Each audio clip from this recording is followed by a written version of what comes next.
ఒకసారి ప్రాణం పోయే స్థితిలో ఉన్నప్పుడు సాయం చేస్తే అది జీవితంలో మరిచిపోకూడదు. మనం కూడా చేతనైనంత సాయం అవసరం వచ్చినప్పుడు అవతల వ్యక్తికి చేయాలి. ఇలాంటి సాయంపై ప్రపంచవ్యాప్తంగా ఓ గొప్ప కథ ఉంది. మనకి ఓ పైసా సాయం చేసినా కూడా తిరిగి మనం సాయం చేయగలిగే స్థితిలో ఉన్నప్పుడు రూపాయి విలువ సాయంతో రుణం తీర్చుకోవాలి. అదే మీరు చూడబోయే ఈ ప్రపంచవ్యాప్తంగా ప్రఖ్యాతిగాంచిన కథ. ఓ అడవిలో వేటకెళ్లారు నలుగురు వ్యక్తులు. ఆ నలుగురు అరివేర భయంకరమైన వేటగాళ్లు. తమ వేటలో ఏది పడ్డా సరే చంపి తినేస్తారు. ఇక వీరి వేట గురించి తప్పించుకోవటం ఏ జంతువుకి సాధ్యం కాదు. అలా అడవిలో వేటాడుతూ ఉంటారు. సరిగ్గా ఆ సమయంలోనే వారికి ఎదురుగా ఓ నక్క పరిగెత్తింది. దీంతో వేటగాళ్లు బాణాలు కత్తులు విసురుతున్నారు. తమ వల వైపు దాన్ని పరిగెత్తిస్తూ ఉన్నారు. కానీ ఆ నక్క చాలా తెలివైంది. దూరంగానే వలను చూసి ఒకేసారి లాంగ్ జంప్ చేసి దాటేసింది.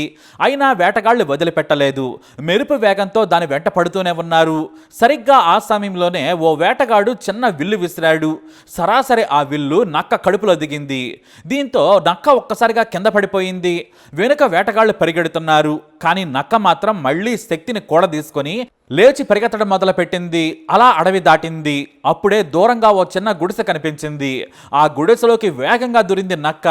సరాసరి ఆ గుడిసెలోకి వెళ్లి అలసటతో పడిపోయింది.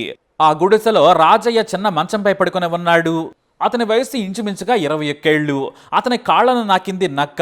చీచి అంటూ నక్కను కర్రతో కొట్టబోయాడు రాజయ్య. కానీ దాని కడుపులోకి చిన్న బల్లెం దిగింది చూశాడు. ఆగిపోయాడు. స్వామి, నువ్వు నాకిప్పుడు దేవుడితో సమానం. నా వెంట నలుగురు వేటగాళ్లు వెంటాడుతున్నారు. ఇటే వస్తున్నారు. నన్ను కాపాడు. నీ రుణం నేను తీర్చుకుంటాను. నాకు మాట్లాడే శక్తి లేదు. ప్రాణం పోసినా చంపినా నీ చేతుల్లోనే అంటూ మోర్చపోయింది నక్క. రాజయ్య బయటకు చూశాడు. దూరంగా నలుగురు వేటగాళ్లు తన వైపే పరిగెత్తుకు రావడం చూశాడు. చావు బ్రతుకుల్లో ఉన్న ఆ నక్కను చూసి కాస్త జాలిపడ్డాడు రాజయ్య. పాపం సాయం కోసం వచ్చింది. చేతనైనా సాయం చేద్దాంలే అనుకున్నాడు. ఆ నక్కను వేగంగా ఓ గోనె సంచులో చుట్టి అటక మీద పడుకోబెట్టేశాడు. ఆ తర్వాత బయటకొచ్చి కూర్చున్నాడు. వేటగాళ్ళ దగ్గరకు వచ్చి, ఇటువైపు ఏమైనా ఓ నక్కొచ్చిందా, నువ్వు చూసావా అంటూ యువకుడైన రాజయ్యను అడిగారు వేటగాళ్లు. నక్కోకొక్కో సరిగ్గా కనిపించలేదు, కానీ ఓ జంతువైతే ఇటు పారిపోయిందని చెప్పాడు. అది మా దెబ్బకు పారిపోతున్న నక్కే. దానికి బల్లెం దిగింది. ఎంతో దూరం పారిపోదులే పదరా అంటూ పరిగెత్తారు వేటగాళ్లు. ఆ వేటగాళ్లు వెళ్లిపోగానే రాజయ్య నక్కకు సపర్యలు చేశాడు. బల్లెం బయటకు తీసి కట్టాడు. చెట్ల రసాలు గాయానికి పూసి వైద్యం చేశాడు. 4 రోజుల తర్వాత కాస్త కోలుకుంది నక్క. సరిగ్గా 1 నెల రోజుల పాటు నక్కకు తన ఇంట్లోనే వైద్యం చేసి పూర్తిగా గాయం నయం చేశాడు. అతని జాలిగుండెను చూసి నక్క దండం పెట్టింది. రాజయ్య, నువ్వు నాకు ప్రాణదానం చేశావు. ఇంతకంటే గొప్ప సాయం ప్రపంచంలో ఉండదు. నేను కూడా నీకు నా వంతు సాయం చేస్తాను. నీకింకా పెళ్లి కాలేదు కదా. సరిగ్గా అడవికి అవతల వైపున ఓ చిన్న రాజున్నాడు. చాలా ధనవంతుడు. 100 ఓళ్లను పాలిస్తున్నాడు. తానే రాజునని ప్రకటించుకున్నాడు కూడా. అతనికి ఓ అందమైన కూతురుంది. ఆమెతో నీకు పెళ్లి జరిపిస్తాను అన్నది నక్క. ఆ మాటలు వినగానే రాజయ్య గొల్లుమని నవ్వాడు. నా పేరు రాజయ్య, నేను రాజును కాదు. నువ్వు నీ నక్క తెలివిని నా ముందు చూపించకన్నాడు రాజయ్య. లేదు, నేను నిజంగా నీ పెళ్లి చేస్తాను. నాకు ఆ మాత్రం తెలివుందని చెప్పింది నక్క. మాసిన బట్టలు, తాటాకు గుడిసె, నొలక మంచం తప్ప నా దగ్గర ఏమీ లేదు. నాకు రాజు తన కూతురునిచ్చి పెళ్లి చేస్తాడా అని నవ్వాడు. ఆ విషయం నాకు వదిలే రాజయ్య, నేను చూసుకుంటాను. ఇప్పుడే నేను రాజు దగ్గరకు వెళుతున్నాను అని చెప్పింది నక్క. కానీ రాజయ్య మాత్రం, సరే నీ ఇష్టం, రాజు కూతురు పెళ్లంగా వస్తుందంటే కాదంటానా అని నొలక మంచంపై బీడీ తాగుతూ పడుకున్నాడు. నక్క అడవి దాటి ప్రయాణించి రాజు దగ్గరకు వెళ్ళింది. రాజు కోటలో కూర్చొని ఉన్నాడు. నక్కను చూసిన రాజు, ఎందుకొచ్చావన్నాడు. రాజా, నేను బంగారం వెండి తూకం వేస్తుంటాను. అయితే అడవి అవతల ఓ రాజుకు టన్నుల కొద్దీ బంగారం వెండి ఉన్నాయి. దాన్ని తూచేందుకు పెద్ద తక్కెడ కావాలి. మీ దగ్గర ఉందనొచ్చాను. కాస్త అరువిస్తే వారంలో తెచ్చిస్తానంది నక్క. ఆ మాటలు విన్న రాజు ఆశ్చర్యపోయాడు. నాకంటే 100 రెట్ల ధనవంతుడా? అయితే అతనితో పరిచయం పెంచుకొని తాను సైతం ఇంకా ధనవంతుడిని కావాలనుకున్నాడు రాజు. నక్క కోరినట్లే పెద్ద తక్కెడ తెచ్చి నక్కకు ఇవ్వమని పనివాళ్లకు చెప్పాడు రాజు. దీంతో ఆ తక్కెడను ఎడ్లబండిలో వేసుకొని బయలుదేరుతుండగా రాజే నక్క దగ్గరకు వచ్చాడు. ఓసారి మీ స్నేహితుడిని మా ఇంటికి అతిథిగా రమ్మని కోరాడు రాజు. చిత్తం మహారాజా, ఆయన చాలా ధనవంతుడు, చాలా బిజీగా ఉంటాడు. కానీ మీకోసం నేను ప్రయత్నిస్తాను, బ్రతిమలాడి ఒప్పిస్తానని చెప్పింది నక్క.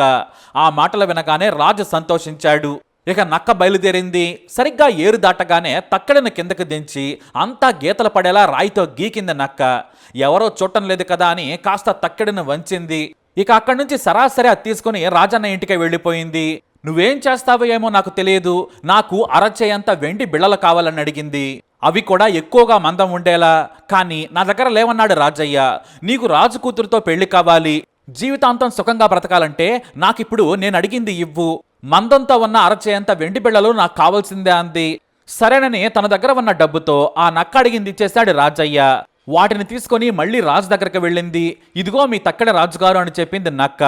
మొత్తం ఎంత లెక్క తేలిందని ఆ ధనవంతుడు ఆత్రుతగా అడిగాడు. బంగారం ఓ 10 క్వింటాళ్లు, వెండి అటు ఇటుగా 8 టన్నులని చెప్పింది. ఆ మాటలు వినగానే రాజుకు చెమటలు పట్టేశాయి. ఏంటి, మా ఇంట్లో అంత వరి ఇతర పంటలు కూడా లేవు, అతను అంత ధనవంతుడా అని ప్రశ్నించాడు. అవును, ఇదిగో తక్కెడ చూడు ఎలా వంగిందో, పెద్ద సైజున్న 4 వెండి బిళ్ళలు కూడా ఈ తక్కెడలో ఇరుక్కుపోయాయి, మీరే తీసుకోండి అని చెప్పింది నక్క. సరే, అతని గురించి చెప్పమనగా అతని పేరు రాజన్న దొర, చాలా ధనవంతుడు. అయిన వారెవరూ కూడా ఆయనకు లేరు, కానీ కావలసినంత సంపద ఉంది. ఇంత బంగారం వెండి తనకొద్దని పేదలకు పంచుతూ ఉన్నారు. ఇంకా పెళ్లి కాలేదు, మంచి అమ్మాయి కోసం చూస్తున్నారు. నేను మీ మంచితనం తెలిసి మీ అమ్మాయి గురించి చెప్పాను. మీరు ఊ అంటే ఆ రాజన్న దొరతో పెళ్లి చేయిస్తాను. మీ బంగళా కంటే ఖరీదైన బంగళా ఉంది, మహారాణిలా చూసుకుంటాడు. మీ వందోళ్లకు కూడా భోజనాలు పెట్టించేంత శక్తి ఉందని చెప్పింది నక్క. బాగా ఆలోచించిన ఆ ధనవంతుడు సరేనన్నాడు. సరే, ఎల్లుండి మంచి రోజు, పెళ్లి చూపులకు తీసుకొస్తానని చెప్పి సంతోషంగా నక్క వెళ్ళిపోయింది. వెంటనే మళ్ళీ రాజన్న ఇంటికి చేరుకుంది నక్క. ఎల్లుండి పెళ్లి చూపులు, రెడీ కావాలని కోరింది. నా దగ్గర కొత్త బట్టలే లేవు, ఉన్న డబ్బులతో కూడా నీకే ఆ వెండి ఇచ్చేశాను. ఇలా పాత బట్టలతో వెళ్తే నమ్ముతారా? అక్కడే చంపేస్తారని భయపడ్డాడు రాజన్న. నువ్వేం కంగారు పడకు, నేనున్నాను కదా అంటూ ధైర్యం చెప్పింది. ఇక పెళ్లి చూపులకు అడవిలో నుంచి రాజన్నను తీసుకెళ్ళింది.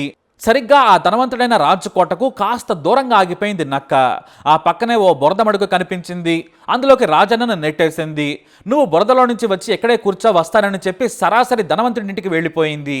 పెళ్లి కొడుకు ఎక్కడా అని అడిగాడు రాజు. ఏం చెప్పమంటావు రాజా, మా రాజన్న దొర ఎంతో విలువైన తెల్లటి గుర్రం మీద వస్తున్నాడు. సరిగ్గా ఆ సమయానికే ఓ పులి మీదకొచ్చింది. దీంతో గుర్రం రాజును బురదలో పడేసి అది పారిపోయింది. ఆ మాసిన బట్టలతో ఎలా రమ్మంటావని చెప్పింది. దీంతో అయ్యో అలా జరిగిందా అని కొత్త విలువైన బట్టలను తన మనుషులతో పంపించాడు రాజు. నక్క ఆ బట్టలను తీసుకెళ్లి దూరంగా ఉన్న బావిలో స్నానం చేయించి రాజన్నను వేసుకోమని చెప్పింది. ఆ తర్వాత భటులు రాజన్నను గుర్రపు బండి మీద తీసుకుని వెళ్లారు.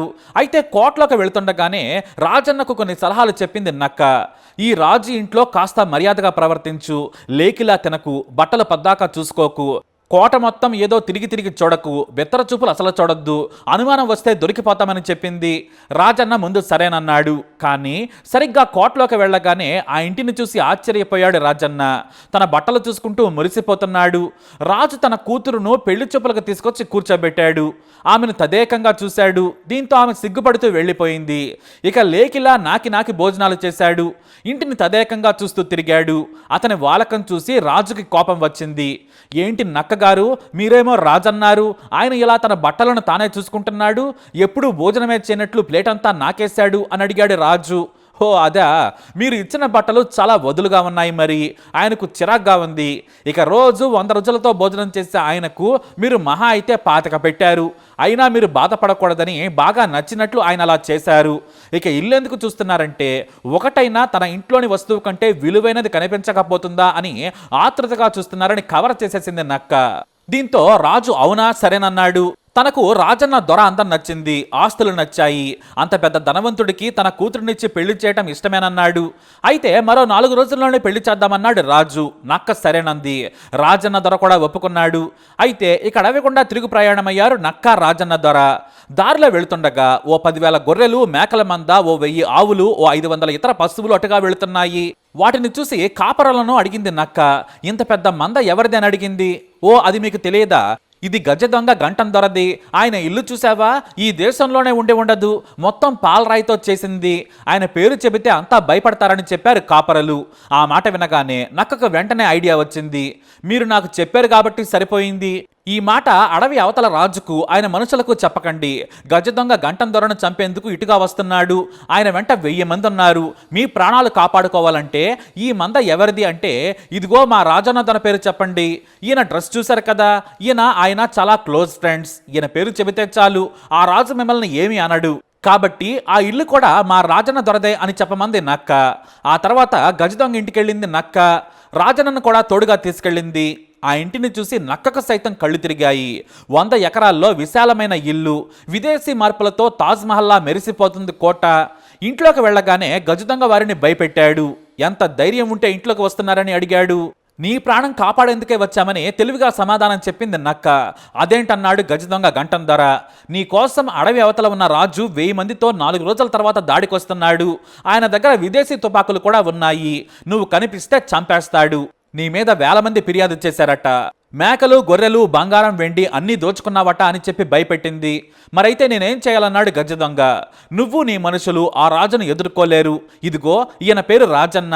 ఆయనకు చాలా కావలసిన మనిషి. ఈయన ఎంత చెబితే అంత. ఈ కోట, ఈ ఆస్తులు, పశువులు, బంగారం ఎవరివంటే ఈయనవే అని చెప్పండి. మిమ్మల్ని వదిలేస్తాడు. ఇవన్నీ మా రాజన్నవేనా అని చూసి వెళ్ళిపోతాడు. మీరు దర్జాగా బ్రతకొచ్చని చెప్పింది నక్క. ఆ మాటలు విన్న గజదొంగ, ఓ ఇంతేనా, అదేముంది, సరే చెబుతానులే అన్నాడు. తన ఇంట్లో పనిచేసే వారందరికీ కూడా ఇక నుంచి ఈ ఇల్లు, ఆస్తులు, పశువులు అన్నీ రాజన్న దొరవే, ఎవరడిగినా కూడా ఆ పేరే చెప్పాలన్నాడు. వారంతా కూడా సరేనన్నారు. ఇక ఆ రాజు మీ ఇంటికి వచ్చే సమయానికి బీరువాలో దాక్కోవాలి. ఆయన వెళ్ళిపోగానే బయటకు రావాలని గజదొంగకు చెప్పింది. అయితే ఓవేళ మీరు ఆ రాజుకు కనపడితే చంపేస్తారు. కాబట్టి ఎందుకైనా మంచిది ఈ ఆయుధం కూడా దగ్గరుంచమని, ఓ కత్తి కూడా తీసుకెళ్ళమని చెప్పింది. మీరు నా ప్రాణాలు కాపాడేందుకు వచ్చిన దేవుళ్ళని నక్క బుట్టలో పడ్డాడు గజదొంగ. సరిగ్గా 4 రోజుల తర్వాత తన కూతురుని తీసుకొని 1000 మందితో రాజన్న దొర దగ్గరకు బయలుదేరాడు రాజు. నక్క ఆయనకు అడవిలో ఎదురెళ్ళింది. రండి రాజావారంటూ గజదొంగ కోట దగ్గరకు తీసుకొచ్చింది. ఆ కోటను చూసి ఆశ్చర్యపోయాడు రాజు. నిజంగానే ఎంతో గొప్పగా ఉంది. 100 ఎకరాల్లో విశాలమైన కోట అంటూ ఇంట్లోకి వెళ్ళాడు రాజు. ఎంత అద్భుతంగా ఉందని వాపోయాడు. ఇక పెద్ద కుర్చీలో కూర్చున్న రాజన్న దొరకు నమస్కారం చేశాడు రాజు. ఇక పెళ్లి కూతురు సిగ్గుపడింది. ఆమెను చూసి పనివాళ్ళను తీసుకెళ్ళమన్నాడు రాజన్న దొర. వాళ్ళు పైగదులకు తీసుకెళ్లారు. అయితే నక్క రాజన్న దొరను సీక్రెట్గా అడిగింది గజదొంగ ఎక్కడున్నాడు అని. ఆ బీరువాలోనే దాక్కున్నాడని చెప్పాడు. ఇక రాజు ఇల్లు, భవనం చూసి తెగ సంతోషపడ్డాడు. అయితే నక్క రాజును పక్కకు పిలిచి ఓ విషయం చెప్పింది. మిమ్మల్ని చంపడానికి ఓ గజదొంగ వచ్చాడు. వాడు తెలివిగా ఆ బీరువాలో దాక్కున్నాడు. వాడు బయటకు వస్తే మీ ప్రాణాలకు ప్రమాదం అని చెప్పింది. దీంతో నన్నే చంపేంతవాడా, నాకు కత్తి యుద్ధం వచ్చిన సంగతి ఆ దొంగకు తెలిసుండదు, చీల్చి చెండాడుతానన్నాడు ఆవేశంగా రాజు. అయితే వెళ్ళి చీల్చమని చెప్పింది నక్క. ఆవేశంగా రాజు బీరువా తలుపు తెరిచాడు. ఎదురుగా నిజంగానే గజదొంగ. దీంతో ఆ గజదొంగ కూడా తన ప్రాణాలు కాపాడుకునేందుకు తన దగ్గరున్న కత్తి ఎత్తాడు. కానీ ఈలోపే రాజు వేగంగా ఆ దొంగ తలను నరికేశాడు.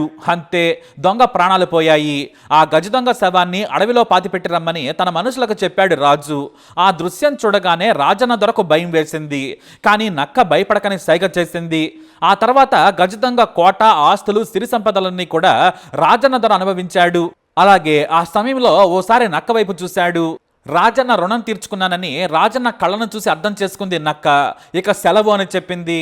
తనకు ప్రాణదానం చేసిన రాజన్న రుణం అలా తీర్చుకుంది నక్క. నీకు మాటిచ్చినట్టే నిన్ను గొప్పింటి అల్లుడిని చేసి మాట నిలబెట్టుకున్నాను.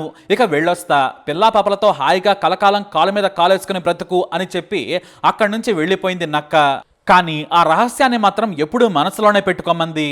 అలా రుణం తీర్చుకుని వెళ్ళిపోయింది నక్క. మరి ఈ రుణం తీర్చుకున్న కథపై మీరేమంటారు? మీ అభిప్రాయాన్ని కమెంట్ ద్వారా తెలియజేయండి. వీడియోని లైక్ చేయండి, షేర్ చేయండి, మా ఛానల్ని సబ్స్క్రైబ్ చేసుకోండి.